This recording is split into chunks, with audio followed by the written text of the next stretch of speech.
इच्छाधारी नागिनों से शुरू होती है यह कहानी। एक ऐसी कहानी जहां बदले की आग और प्यार की बारिश एक ही दिल में बसती है। घने रहस्यमयी जंगलों के बीच दो जुड़वा इच्छाधारी नागिनें रहती थी, अनंता और उसकी हमशक्ल बहन आन्वी। दोनों की शक्लें तो एक ही जैसी थी, पर स्वभाव अलग थे। अनंता शांत, गहरी और धैर्यवान थी, जबकि आन्वी चंचल, हंसमुख और दुनिया को देखने के लिए आतुर रहती थी।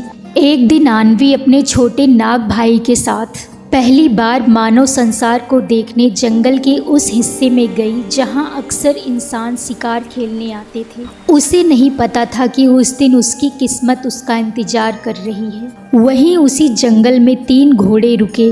उस पर सवार थे आर्यमान के 3 बड़े भाई विक्रम, ध्रुव और करण। वे तीनों अहंकार और नशे में डूबे हुए थे।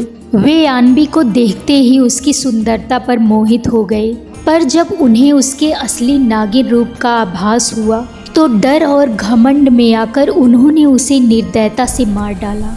आन्वी का छोटा नाग भाई किसी तरह से बच के वहां से भाग आया, लेकिन आन्वी हमेशा के लिए चली गई। जब अनंता को अपनी जुड़वा बहन के मरने का पता चला तो उसकी चीख से पूरा जंगल कांप उठा। उसकी आंखों में सिर्फ आंसू नहीं थे, आग थी। उसने तभी कसम खाई कि मैं आन्वी का बदला लूंगी एक एक से। लेकिन उसे यह नहीं पता था कि इस बदले की राह में उसका दिल सबसे बड़ी परीक्षा से गुजरेगा। आर्यमान उन तीनों का छोटा भाई था, जिसका स्वभाव उन तीनों से बिल्कुल अलग था। वो संवेदनशील, शांत और न्यायप्रिय था। वह अपने भाइयों की तरह घमंडी नहीं था। उसे तो यह भी नहीं पता था कि उसके भाइयों ने जंगल में क्या पाप किया है। तभी अनंता ने बदला लेने की योजना बनाई। वह इंसानी रूप धारण कर एक साधारण सुंदर लड़की बनकर आर्यमान के घर पहुंची। उसने ऐसा जाल बुना कि परिस्थितियां ऐसे बनी कि उसकी शादी आर्यमान से हो गई। शादी की रात आर्यमान ने उसकी आंखों में झांकते हुए कहा कि मुझे नहीं पता तुम मेरे जीवन में कैसे आई हो, पर मैं वादा करता हूँ तुम्हें कभी दुख नहीं दूंगा। तभी अनंता के दिल में हल्की सी हलचल हुई, पर उसने अपने आप को धीरे से कहा, ये सिर्फ एक मोहरा है, असली निशाना तो उसके भाई हैं, और यहीं से बदले की शुरुआत होती है। एक एक कर अनंता ने अपने नागिन रूप में आर्यमान के तीनों भाइयों को उसी जंगल में ले जाकर मौत के घाट उतार दिया। वही जगह, वही सन्नाटा, वही दर्द। लेकिन हर बार जब वो वापस घर लौटती तो आर्यमान की मासूम मुस्कान देखकर उसका दिल कांप उठता था। वहीं आर्यमान धीरे धीरे दुख में डूबता चला गया। तीनों भाइयों की रहस्यमयी मौत ने उसके पूरे परिवार को तोड़कर रख दिया, लेकिन आर्यमान ने कभी अपनी पत्नी पर शक नहीं किया। एक रात आर्यमान अनंता से कहता है, तुम्हारे आने के बाद मन मेरी जिंदगी बदली है, पर पता नहीं क्यों घर में अजीब सी छाया है। मुझे डर लगता है कि कहीं तुम भी खो न दो। यह सुनते ही अनंता का दिल जैसे किसी ने जकड़ लिया हो।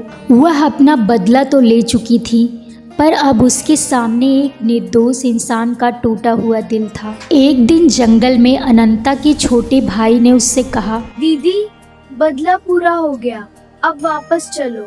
ये इंसानी दुनिया हमारे लिए नहीं है। अनंता चुप रही। उसने कुछ जवाब नहीं दिया। उसे एहसास हो चुका था कि वह आर्यमान से प्यार करने लगी है, सच्चा, गहरा और दर्द भरा प्यार। और उसी रात वहीं आर्यमान ने उसे जंगल में नागिन रूप में देख लिया, पर उसकी आंखों में डर नहीं, सिर्फ सवाल थे। उसने कहा, क्या तुम वही हो जिसने मेरे भाइयों को मारा? अनंता की आंखों से आंसू बहने लगे। उसने सब सच बता दिया, अपनी बहन की मौत, बदले की आग और फिर उसके दिल में पनपे प्यार का सच। पर आर्यमान के लिए यह सब सुनना आसान नहीं था। उसका परिवार खत्म हो चुका था और उसकी वजह उसकी पत्नी ही थी। पर उसने यह भी समझा कि उसके भाई निर्दोष नहीं थे।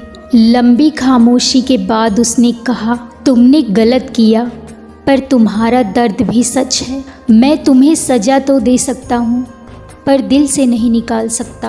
अगर तुम्हें मुझसे सच में प्यार है तो बदले की दुनिया छोड़ दो। उसी वक्त अनंता ने अपने नागिन रूप को त्याग करने का फैसला लिया। उसने अपनी सारी नागिन की शक्तियाँ त्याग दी ताकि वह हमेशा के लिए इंसान बनकर आर्यमान के साथ रह सके। और तभी जंगल में एक तेज प्रकाश फैला और इच्छाधारी नागिन अनंता अब सिर्फ एक साधारण स्त्री बन गई। समय बीता, आर्यमान और अनंता ने मिलकर उस घर को फिर से सजाया। अब दर्द की जगह समझ ने ले ली और नफरत की जगह विश्वास ने। अनंता ने सीखा कि बदला कभी सुकून नहीं देता और आर्यमान ने सीखा कि हर कहानी के दो पहलू होते हैं। उनका रिश्ता सिर्फ पति पत्नी का नहीं रहा, वह दो टूटे दिलों का मिलन बन गया जिसने एक दूसरे को माफ़ करके जीना सीखा। अब सालों बाद जब उनके बच्चे आंगन में खेलते, अनंता अक्सर आसमान को देखकर अपनी बहन को याद करती थी। अब उसकी आंखों में आंसू नहीं, शांति होती थी। अब वह जान चुकी थी सच्चा बदला किसी की जान लेना नहीं, बल्कि अपने दर्द को प्यार में बदल देना है। वो जंगल आज भी वहीं खड़ा है, हवा आज भी वही कहानी फुसफुसाती है कि एक इच्छाधारी नागिन ने बदले की आग में जलकर भी प्यार को चुना और शायद यही उसकी सबसे बड़ी जीत थी। तो दोस्तों, ऐसी ही इंटरेस्टिंग वीडियो देखने के लिए वीडियो को लाइक करें और चैनल को सब्सक्राइब करें। Thank you for watching.